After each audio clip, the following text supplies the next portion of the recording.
Welcome to the Financial Coaches Podcast, where we talk about how to build your practice from startup to scale up while being the kind of coach your clients crave. Finally, a podcast for financial coaches. Here are your hosts, Maria Casillas and Cody Sizemore. Alrighty, welcome back to the Financial Coaches Podcast. The one, the only. My name is Cody. Yeah, the one, the only Financial Coaches Podcast. I'm Cody. I'm joined by Maria as always. And today we are going to be talking about how to structure your business's income and cash flow and all that kind of stuff. And why. And why, yes. And something just to preface on it, there's no exact formula that works for everybody. Really what matters is that you do what works best for you. We will be sharing what we personally do, and how it works for us, and if we're kind of looking to change it in any ways. And hopefully it helps give you a little bit of guidance if you're looking for it, or maybe even some different perspectives as well. So yeah, this will be interesting. It's going to be tough in some ways to verbalize some of what we're talking about because there are so many small details to some of this. So if you're not driving somewhere, feel free to, take out a piece of paper and a pencil and jot some notes down. If you're driving, don't do that, please. But I'm sure we're going to touch on this later on as well, because it really is such a foundational part of any coaching business. So I'm going to tell you a little bit about what I do or how it started. And I'll tell you the truth, it didn't even start with coaching for me. I've made mention in the past on past episodes that I used to be in a direct sales company for about 10 years. And in that direct sales company, there was nothing about actual business. And I don't know if any of you have ever been part of network marketing or direct sales, but there is a ton of training on how to sell. And there's no training on how to actually structure and manage your money within that business. And so one of the things that I found that was really, really helpful for other people was when I started taking all of the principles and stuff that we're doing in our personal finance, and I started applying them to my business.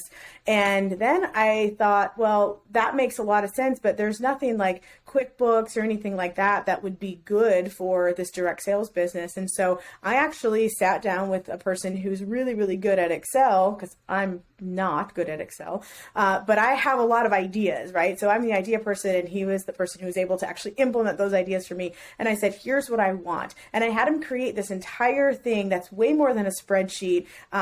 It's not as intricate as QuickBooks, so you can't really use it necessarily as a tax thing. And sometimes I just describe it as a bona fide checkbook register in a way.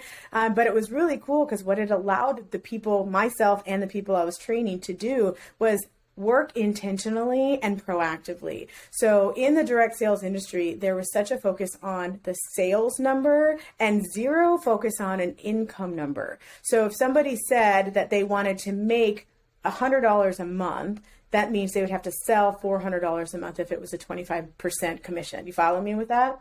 Well, what happened psychologically was they would focus very strongly on the $400 sales number. And let's say they get to the end of the month and they have sold $300.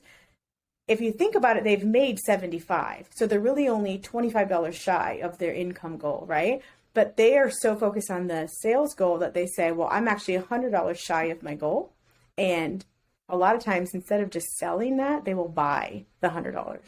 So they actually spend $75 on a $100 sale. And now, instead of being $25 shy of their income goal, now they're a full $100 shy of their income goal. You see how that tiny switch happened in our brain at that time? And it was really, really messing with people. So this concept that I created, and yes, I like to believe I created it, was to be intentional with our earnings before we even decided what to do with them, before they even came in. And so I set this thing up. I was teaching people all of this. And then when I started my coaching business, I'm like, well, duh, why don't I just do the same concept with my coaching business? So I started doing all of that, structuring in a way where the income would come in and I would assign a certain percentage to different categories.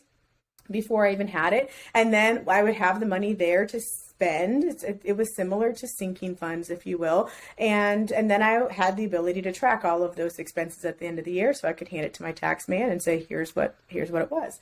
Well, then, I don't know, maybe a year or two after doing that, I picked up a book called Profit First.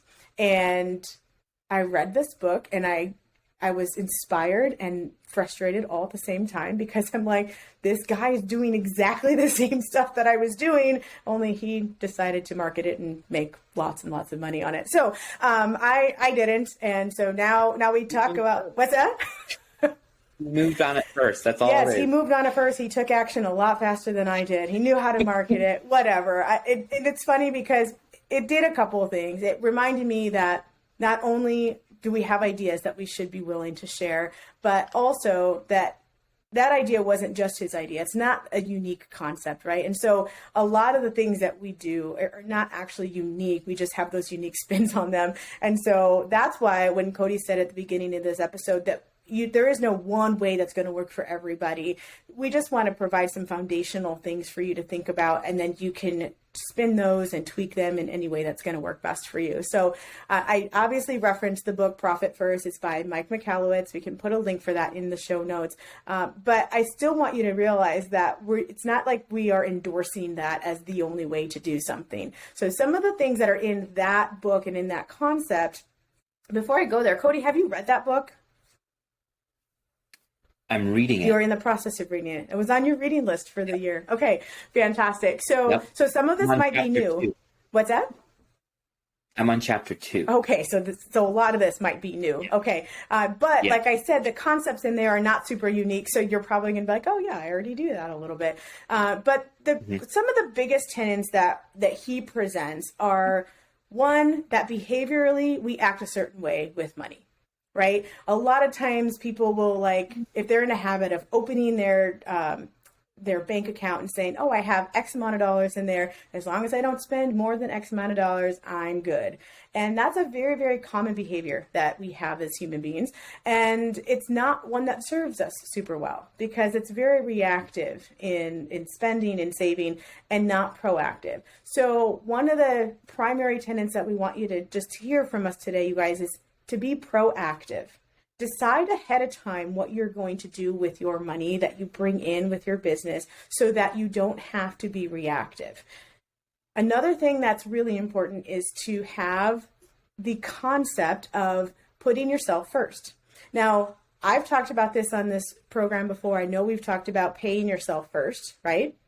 And he talks about profit first. And the reason that he talks about that is because, very much like paying ourselves, we tend to put profit last. The way the typical accounting goes for businesses is that you bring a certain amount of money in, you pay off all of your expenses, and then whatever's left is considered the profit.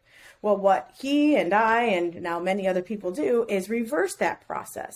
We decide ahead of time that we want to be profitable. So we practice being profitable before we even start, really.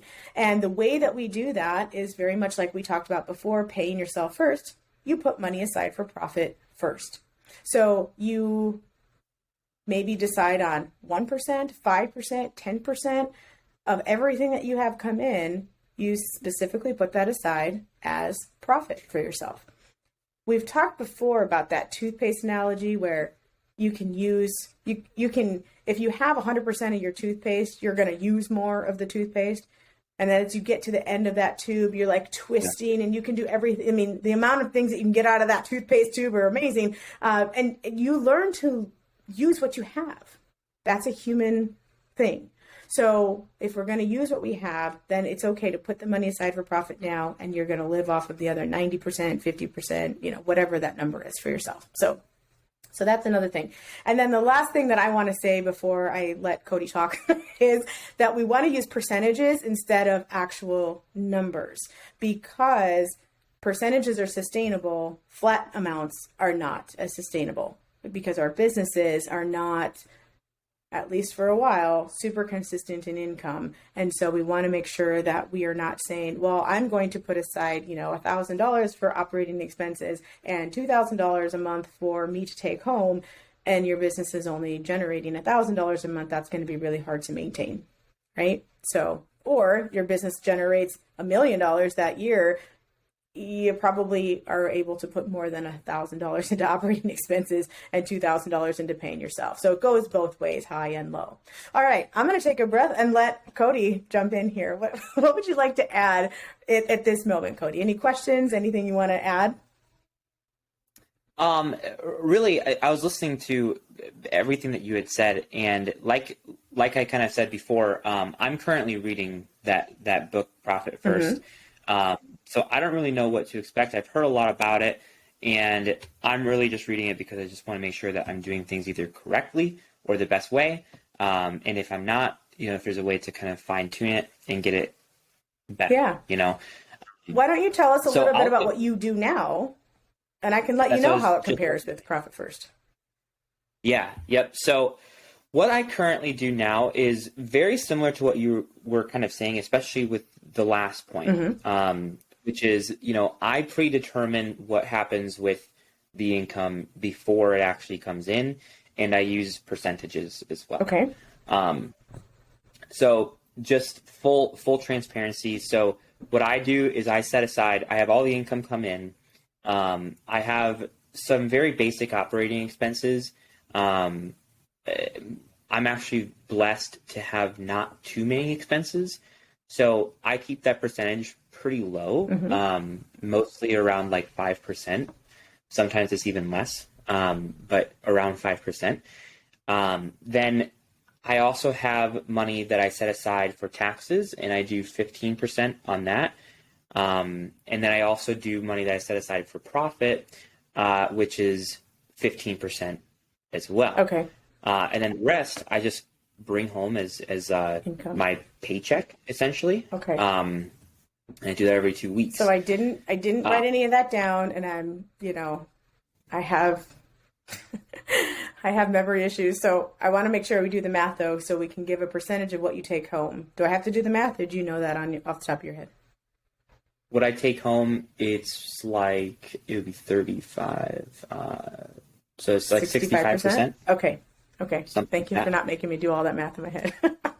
Yeah. So you take home 65%. What do you do with the profit? How do you treat that profit?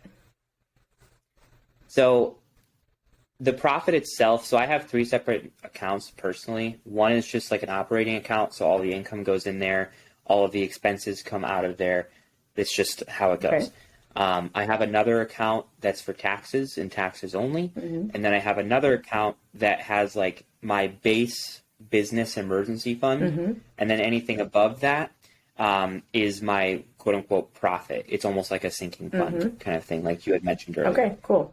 And the way that I use the profit is, and I don't know if this is the way you should be doing it, but this is what I've been doing, and it's been working for me. As that money grows over time, because I don't take away from it every month or every week, like I let it grow over time.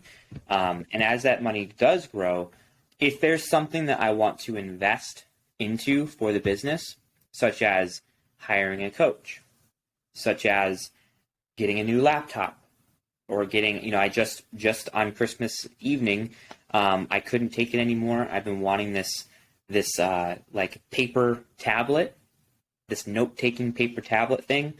It's called Remarkable, and I couldn't take it anymore, and I ended up pulling the trigger. It was $450, and I invested in that because it's going to help my business be even better, and it's going to help me have more ease with things. So I use it to invest into the business to where I don't need to use my own personal money. The business can essentially just pay for it, which is really nice, and my wife loves that.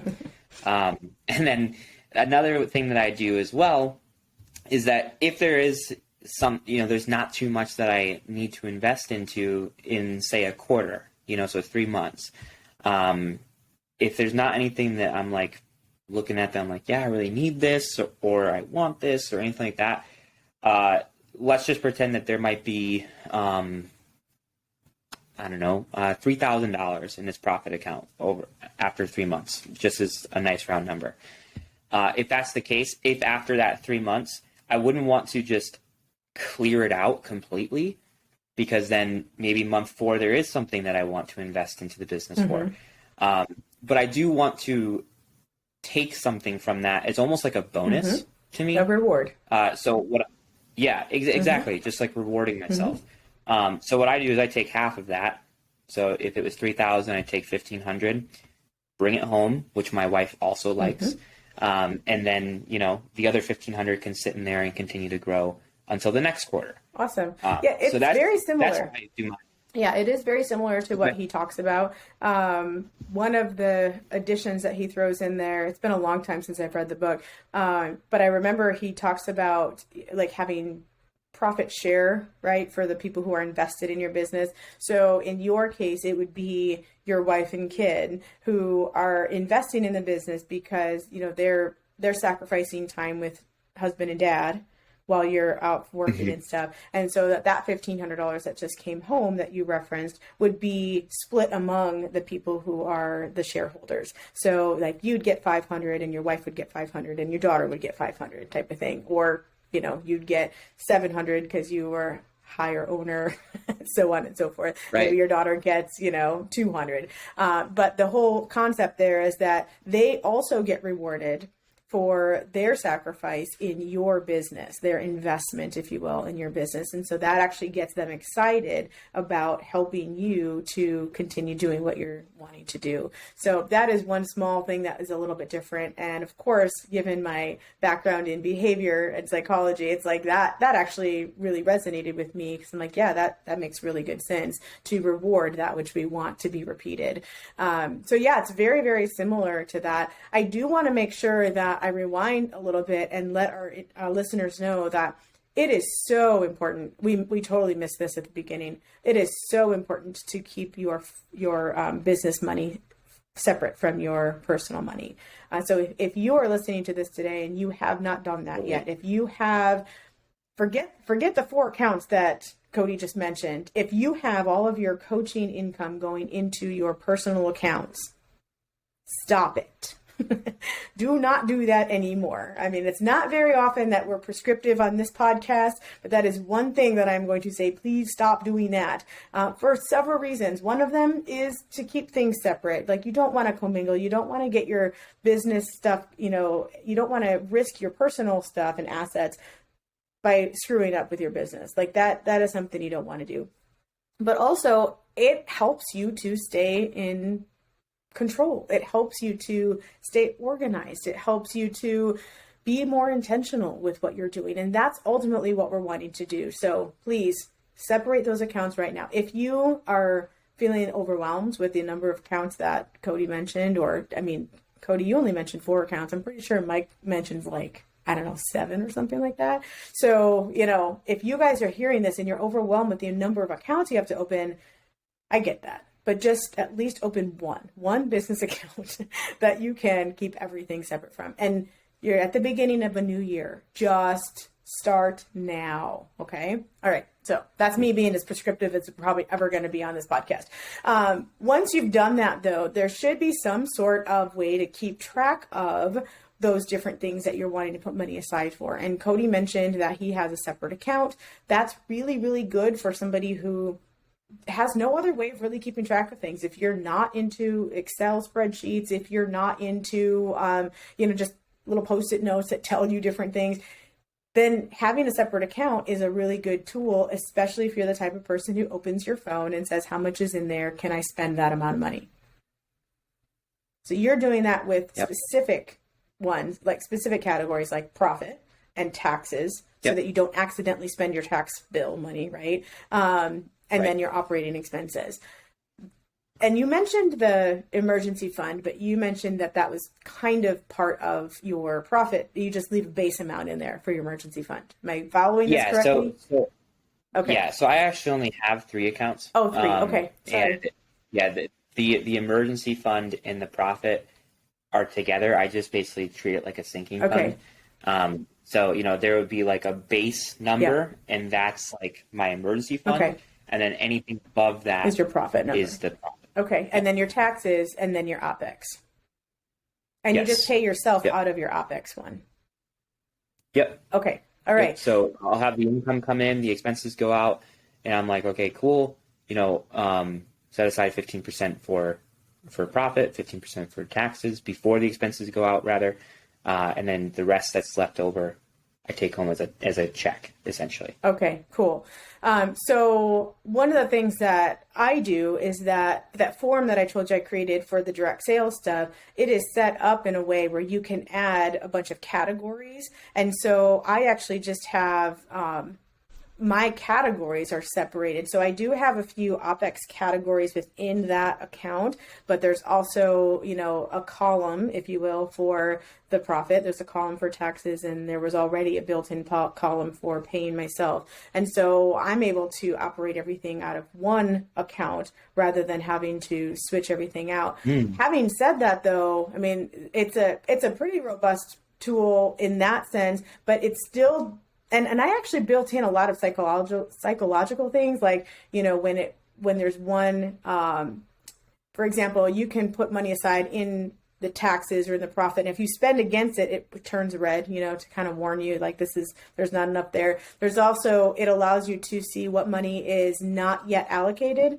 So it's kind of like a warning, like, hey, you've allocated all of this, but not this part over here. And you and I know that unallocated money typically just gets wasted, right? So it's just like, let's just go ahead and put it where it belongs. So that's part of this thing too. But what it can't do is keep you accountable, right? Like it can't keep you from spending. If you're not on there looking at what is there, then you can't, it's not going to ring at you and say, sorry, you can't do that. Whereas having separate accounts physically will not allow you to overdraw on that one particular thing. And it won't, so it just depends on how your mind works and what kind of built-in accountability you need.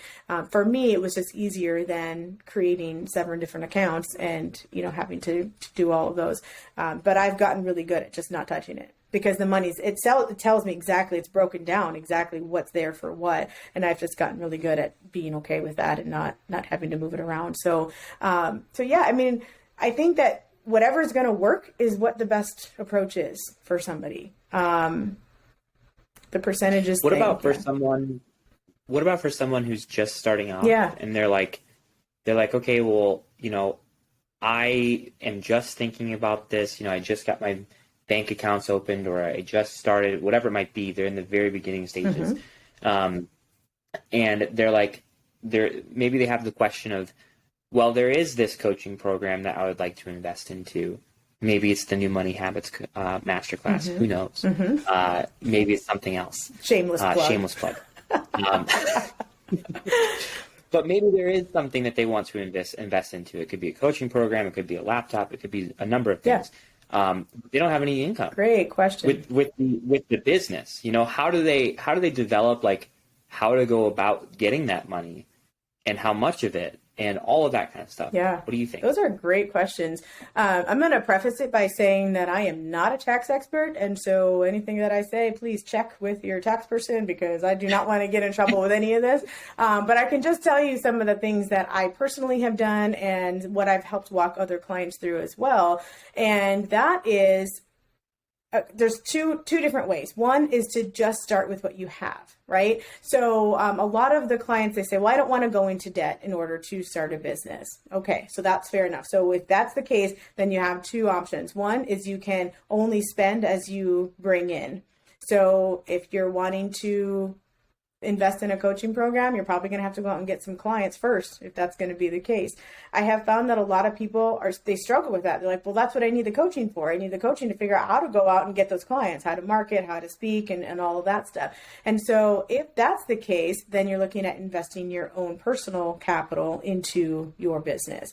And one of the things that I do with individuals and couples is say, okay, first of all, there's nothing wrong with investing into a business. Nothing wrong with that. And so if you decide as a couple, or if you're single, just on your own, that you want to invest a certain amount of money into your business, it's an opportunity for growth. And I think that's really fantastic. But be intentional about it. I think one of the biggest struggles that someone has is that they're cheap.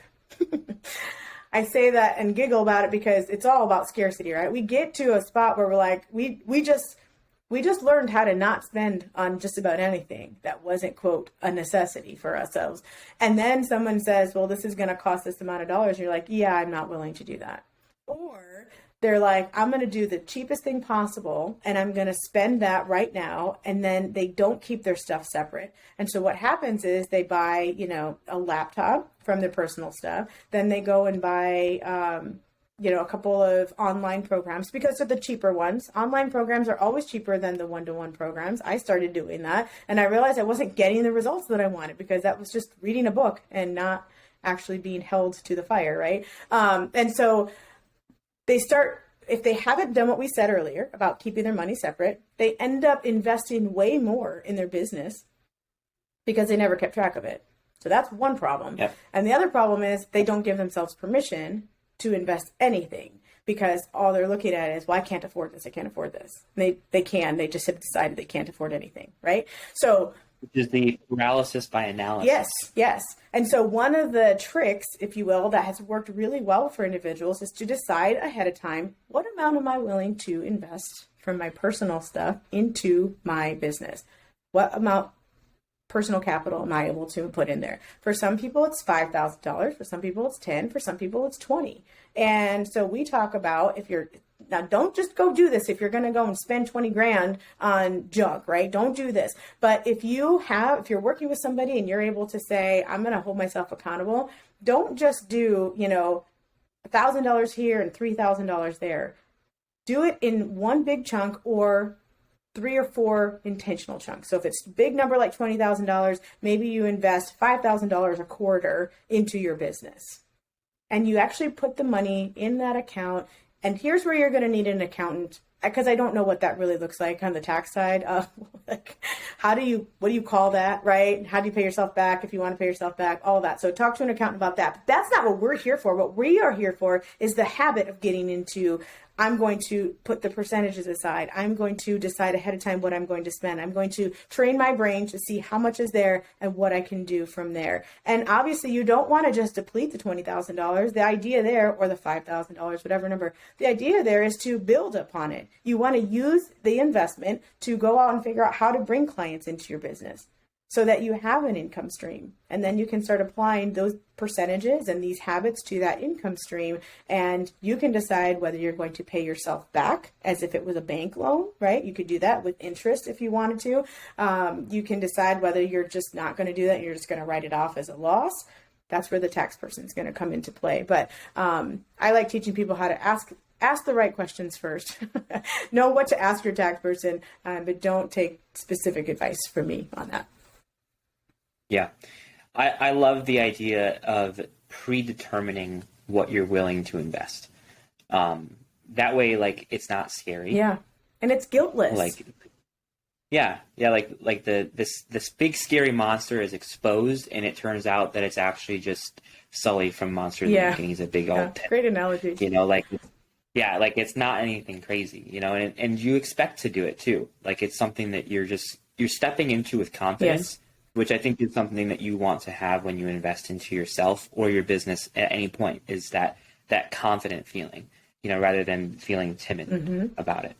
And another thing that I have done too is not only just determining how much am I willing to invest, but I also try and gauge on what's the risk / reward aspect of this, or another way of saying it too is well, if I were to invest into this, how many potential clients would I need to have, or how much income would I need to generate in order for it to pay for itself, in order for it to essentially be paid off, if you want to think about it that way.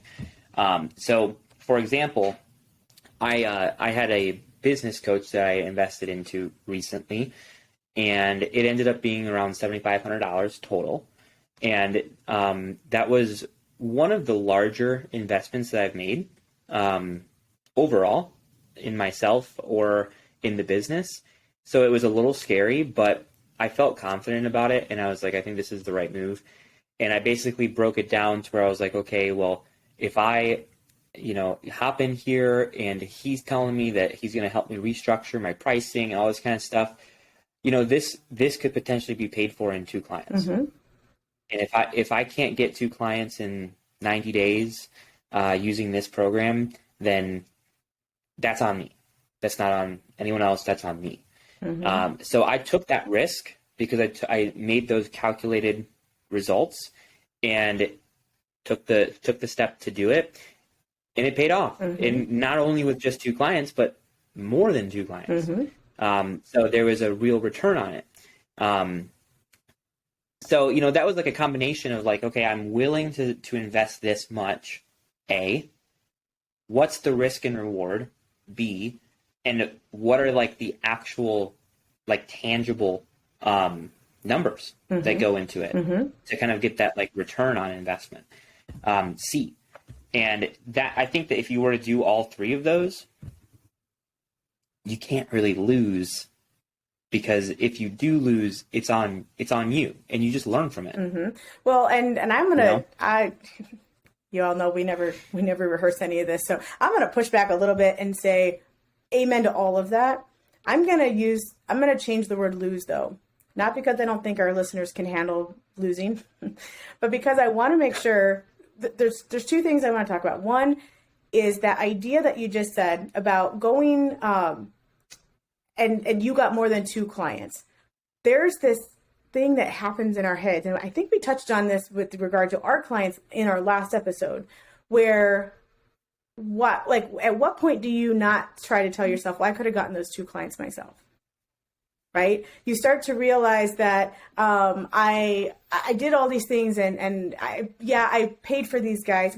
We start to get pretty cocky sometimes, right? We start to go, I could have done that without this program, so why would I have invested in it? But what you really realize is that because of the tools and tricks that you learned from that program, that you were able to get those 2 clients, 3 clients, 4 clients at the prices that you were able to bring them in, right? So I just want to make sure that our listeners are hearing that, much like our clients that we talked about in the last one, where they start to get somewhere and then they say, I'm done with coaching because I can do this on my own.